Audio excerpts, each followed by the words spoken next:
यहाँ पे वो झंडा हरा फहराना चाहेंगे, यूपी में आके बॉर्डर पे ही पेल दिया जाएगा। जो बाबरी का समर्थन करता है उसके पिछवाड़े में वो जमीन घूस दी जाएगी। वही अखिलेश यादव है जो मुख्यमंत्री पद से हटने के बाद टोटी भी उखड़वा लिया था, चुरा ले गए थे। वही अखिलेश यादव हैं जो नकली नोट छपवाते थे। हाँ, पकड़े गए, पता चला उन्हीं के वोटर सपोर्टर जो है बना रहे थे, नकली नोट छाप रहे थे।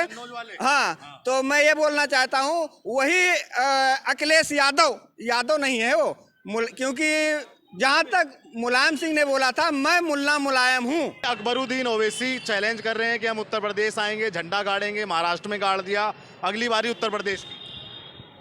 ये सब अपने आप को मतलब थोड़ा चर्चा में आने के लिए ऐसी बातें कर देते हैं। उनको भी मालूम है योगी क्या चीज़ है।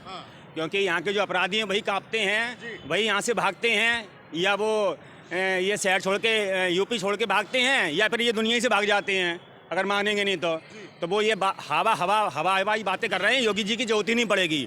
अगर वो योगी जी को चैलेंज कर रहे हैं तो हमारे यूपी में इतने हिंदुओं के संगठन हैं और अब जागृत हो रहे हैं हिंदू, तो वास्तव में वो आगे बढ़ के आ रहे हैं, अपने धर्म के प्रति आ रहे हैं और अपने देश के प्रति आ रहे हैं।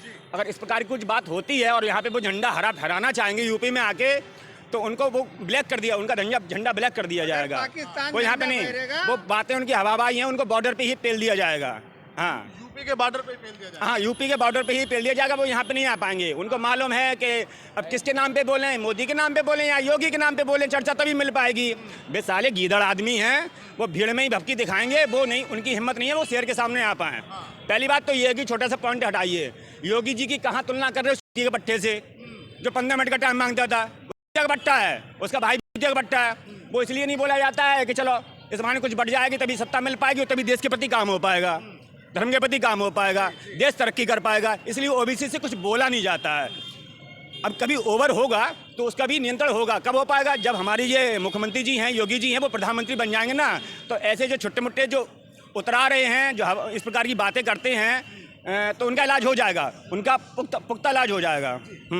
ये बताइए, यूपी की जिम्मेदारी है, अभी देश की जिम्मेदारी सौंपी जाएगी, तब वो हैदराबाद और चिदम्बरम और सबका, पश्चिम बंगाल, सबका नंबर आ जाएगा।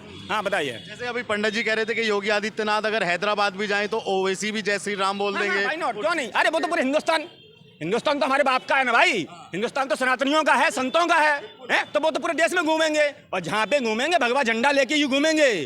कोई समझौता नहीं है भाई, अपने धर्म से, देश से कोई समझौता नहीं है, और ना कोई माई का लाल लोक पाएगा भगवा झंडा फहराने से। और वो एक दूसरी बात सुनने में आ रही है कि वो बाबरी के नाम से वहाँ पे वो मस्जिद बनाई जा रही है।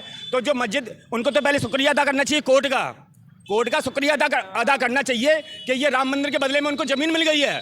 उनको तो ज़मीन भी नहीं मिलेगी। अगर ये बाबरी चिल्लाएंगे तो उनके पिछवाड़े में वो ज़मीन जो मिली है वो घूस दी जाएगी, पक्का घूस दी जाएगी भाई। उनकी जो बाबरी चिल्ला रहे हैं, पहली बात कौन है बाबरी और कौन है बाबर? उसका इस देश से क्या संबंध है? कोई संबंध नहीं है। वो आक्रांता था, उन्होंने यहाँ पे आके हिंदुओं की ढेर लगाए, मुंडों के ढेर लगाए, बहु बेटियों की इज्जत लूटी बाबर ने। और बाबरी कौन था? बाबरी साला कौन था? वो था, उसका वो हमसफर था, वो साला जीवन साथी था। बाबर का जो बाबरी था वो कौन था? वो लड़का था, उसका प्रेम था, वो बॉयफ्रेंड था। उसके नाम पे उसकी तुलना की जाएगी? अरे तुम्हें नाम रखना तो रखो। अगर तुम्हारी गिनती में कोई आते हैं महान जो वैज्ञानिक पैदा हुए हैं हिंदुस्तान में, जो मुस्लिम हैं, जो अच्छी पदवी भी गए हैं और राष्ट्रभक्त रहे हैं, खासतौर पर राष्ट्रभक्त रहे हैं, सबका सम्मान जिसने किया, तुम उसके नाम पे रखो। तुम क्या बाबरी के उसके पिछवाड़े में घुस के रह गए हो? जो बाबरी का समर्थन करता है उसके पिछवाड़े में वो जमीन घूस दी जाएगी, एक ईंट भी नहीं रखनी दी जाएगी बाबरी के नाम पे। एक राम मंदिर के लिए एक वो बाबर के चक्कर में 500 साल बर्बाद हुए हमारे हिंदुओं के, और काफ़ी भी हुआ है। तो ऐसी कोई दूसरी बाबरी खड़ी नहीं हो पाएगी हिंदुस्तान में, चाहे वो कहीं का मुख्यमंत्री हो, कोई भी हो, वो इस बात को सुन ले। योगी जी का क्या लगता है आपको कि 9 साल पूरे हो चुके, 2027 में चुनाव है, अखिलेश जी चुनाव की तैयारी कर रहे हैं, उनसे पहले कर रहे हैं, क्या योगी जी फिर से एक बार सीएम बन पाएंगे या इस बार नहीं? देखो, ये तो यहाँ के लोगों पर डिपेंड करता है, इनकी मानसिकता पर डिपेंड करता है। उन्होंने एक मंत्री ही दे दिया है, बटोगे तो कटोगे, एक रहोगे तो सेफ रहोगे। ये मंत्र है, इसको घोल के पी जाओ, उसी में है। क्योंकि आप देख ही रहे हो, क्या मुर्शिदाबाद हो गई, क्या पश्चिम बंगाल हो गया, क्या कहीं पे भी जहाँ आबादी बढ़े, की आबादी बढ़ रही है, वहाँ पे हिंदुओं का क्या हाल है? तो ये तो हिंदुओं को सोचना पड़ेगा, जो इस देश के मूल निवासी हैं उनको सोचना पड़ेगा कि इस देश में तुम्हें भगवा झंडा फहराना है कि हरा झंडा फहराना है। ये यहाँ के लोगों को वो करना पड़ेगा। अगर तुम्हें स्वतंत्र होकर जीना है, स्वतंत्र होकर काम करना है, स्वतंत्र होकर अपने बच्चों का पालन पोषण करना है। अखिलेश जी भी तो हिंदू हैं, अगर उनकी सरकार आएगी यार तो उन्होंने करवा लिया यार, उन्होंने करवा लिया। तुमने कैसे कह दिया हिंदू यार? विचार से हिंदू होना चाहिए, विचारों से। हमने बोला ना, जन्म से ब्राह्मण नहीं, कर्मों से ब्राह्मण होना चाहिए। वैसे विचारों से सनातनी होना चाहिए। ये नहीं कि वो तुम साले इस प्रकार की उल्टी सीधी बातें करते हो अपने धर्म के बारे में। जो अपने धर्म का नहीं है वो कौन है साला? वो तो भड़ुआ है ना साला। इटावा में केदारेश्वर मंदिर बनवाए हैं, केदारेश्वर मंदिर बनवाए। तुम दाने फेंक के, अरे यार तुम क्या चाहते हो? वो चिड़िया उस पर बैठ जाएगी? चिड़िया तो बैठ जाएंगी भाजी, चिड़िया तो बैठ जाएंगी, लेकिन जो बाज है वो समझदार है, वो नहीं बैठेगा, तुम्हारे जाल में नहीं फंसेगा कि तुमने थोड़े से दाना डाले हिंदुओं के सामने और वो खाने लगने चले आएंगे। तुमने कितने लोगों हिंदुओं को मरवा दिया, वो राम मंदिर वाले उसमें तुमने कितनों को मरवा दिया यार। तुम्हें शर्म नहीं आती? सारे तुम्हें जनता दौड़ा के मारेगी, इनको दौड़ा के मारेगी। जो सपा वालों को, इन्होंने हमारे हिंदू भाइयों को खून बहाया वहां पे, हैं? उनकी क्या गलती थी भाई? तो नहीं लगता आपको कि 27 में समाजवादी ऐसी तैसी 57 में भी नहीं आ पाएंगे, 57 में नहीं यहाँ पे। योगी जी अगर प्रधानमंत्री बन जाएंगे ना तो यूपी में बहुत से बंदे तैयार हो गए सनातनी, देश का हित करने वाले, प्रदेश का हित करने वाले। कोई भी खड़ा हो जाएगा और ये टुचपुचाई लोगों को तुरंत हरा देगा भाई। जात में नहीं बटना है, बस जात में बढ़ जाओगे तो कट जाओगे, सीधी बात है। फरुद्दीन ओवैसी चैलेंज दिए कि उत्तर प्रदेश में आएंगे इस बार योगी जी, मैं आ रहा हूँ, वो ऐसा कह रहे हैं मन से। अरे 15 मिनट का समय दे रहे थे, हम तो 5 मिनट का समय मांग रहे थे, क्यों नहीं 5 मिनट का समय दे दिए?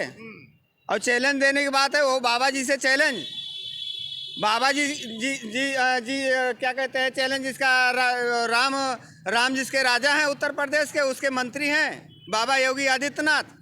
उनको कुर्सी की जरूरत नहीं है, न राम जी को कुर्सी की जरूरत थी, न बाबा जी को कुर्सी की जरूरत है। तो फिर ओवैसी क्यों चैलेंज कर रहे हैं? ओवैसी चैलेंज है अपना व्यू बढ़ाने के लिए, अपना व्यू बढ़ाने के लिए ओवैसी चिल्ला रहे हैं बेचारे। उनका व्यू बढ़ जाए कि हम, उनको ये भी हो जाए कि मैं भी नेता हूँ, उनको ये हो जाए कि मैं भी नेता हूँ, दुनिया जान जाए ये भी नेता है। उनके भाई जो है कुछ ना 15 मिनट वाले मानसिकता के जो भाई भी हैं ना, वो खुद बोलते हैं कि ये बीजेपी के हैं।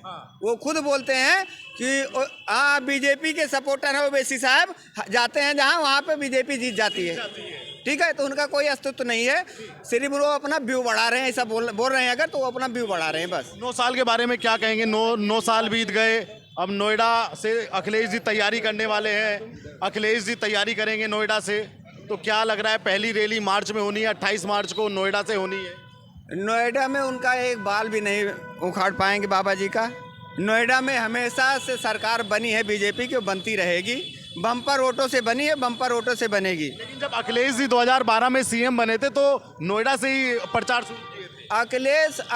अखिलेश अभी रास्ता नोएडा के देखे नहीं होंगे। 9 साल में बदल गया है नोएडा, 9 साल में नोएडा बदल गया है। बाबा जी ने बहुत तरक्की किया। अभी तो ये ओवर ब्रिज देखे नहीं होंगे, इतना बढ़िया ओवर ब्रिज बन गया है। इस पे उनकी गाड़ी आएगी, पहले इस पे देखें उनकी गाड़ियाँ कैसे चलती है। हाँ, साए निकलेगी, यहाँ से निकल जाएगी, भीड़ में फंसेंगे नहीं, ऊपर निकल जाएंगे, जनता से मिलेंगे नहीं, जनता से मिलेंगे, जनता उनको चाहती भी नहीं, जनता जानना चाहती है कौन है अखिलेश जी, कौन है वो।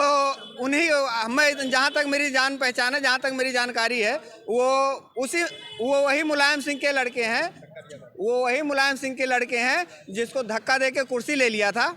ठीक है, वही अखिलेश यादव हैं, वही अखिलेश यादव हैं जो मुख्यमंत्री पद से हटने के बाद टोटी भी उखड़वा लिया था, चुरा ले गए थे।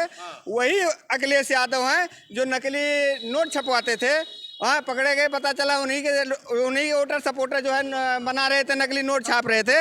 हाँ, तो मैं ये बोलना चाहता हूँ, वही अखिलेश यादव नहीं है वो, क्योंकि जहाँ तक मुलायम सिंह ने बोला था, मैं मुल्ला मुलायम हूँ, बोला था मैं मुल्ला मुलायम हूँ। हाँ, अरे तो बाप मैं हूँ, मैं बोल दूँ मैं मुल्ला मुलायम हूँ तो मेरा लड़का का यादव हो जाएगा।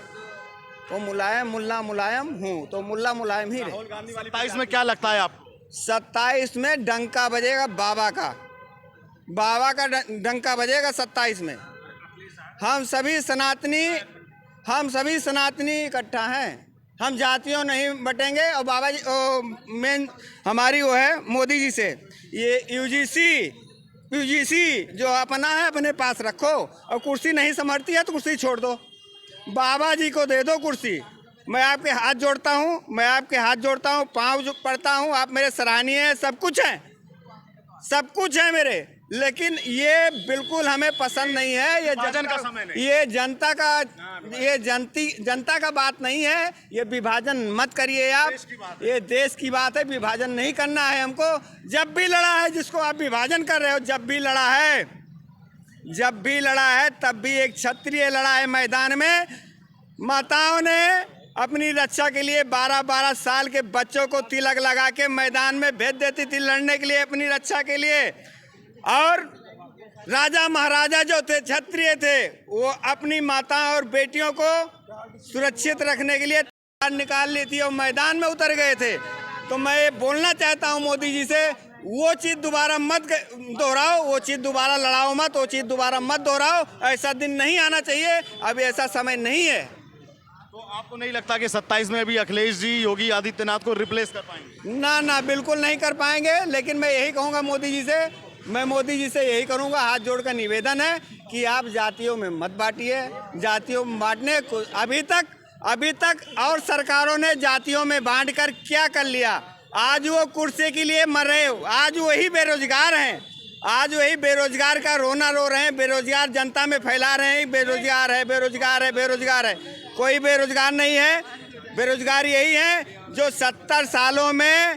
70 सालों में इन्होंने बताया कि हम जातियों में बांटेंगे, राजपूत धर्म पे बांटेंगे। राजपूत ये करता था, पंडित ये करता था, पानी नहीं पीने देता था। ऐसा कुछ नहीं है, ऐसा कुछ नहीं। जातियों में बांटना बंद कर दे।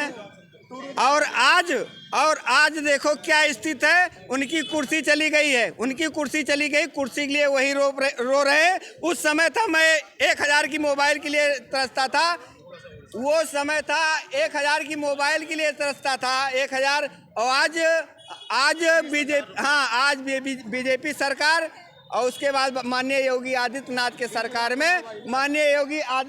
सरकार में 10,000, 5,000, 15,000 की मोबाइल लेके घूम रहे हैं। यहाँ जितने बंदे होंगे सबके पास में होगा और सबके पास में ज़रूरत है। तब एक लेटर, एक लिफाफा यही बनते थे, वो भी जाते थे, वो भी पहुँच नहीं पाते थे, हफ्ता भर में पहुँचते। आज बैठे बैठे हम बात कर रहे हैं। इतनी बढ़िया कंपनी जो है सैमसंग की है, लाखों लाख का आदमी उसमें काम कर रहे हैं। किसकी सरकार में बनी, किसकी सरकार में कर रहे हैं? 50% से ज़्यादा मोबाइल मैन्युफैक्चर यहाँ पे होता है। हाँ, अडानी अंबानी करते हो। जियो लाइव, जियो मोबाइल, जियो, ये सब फोन चला रहे हैं। टकाटक इंस्टाग्राम फेसबुक यूट्यूब चल रहे हैं। गेम चल रहे हैं, बच्चे गेम चला रहे हैं, आंखें खराब हो रही हैं। ये हमारी गलती है, मानता हूँ। बच्चों को दे देता हूँ, मोबाइल नहीं देना चाहिए। आराम से ऐसे लेटे हैं, उसी पे टाइम पास कर रहे हैं। आपके पास भी आऊंगा, आप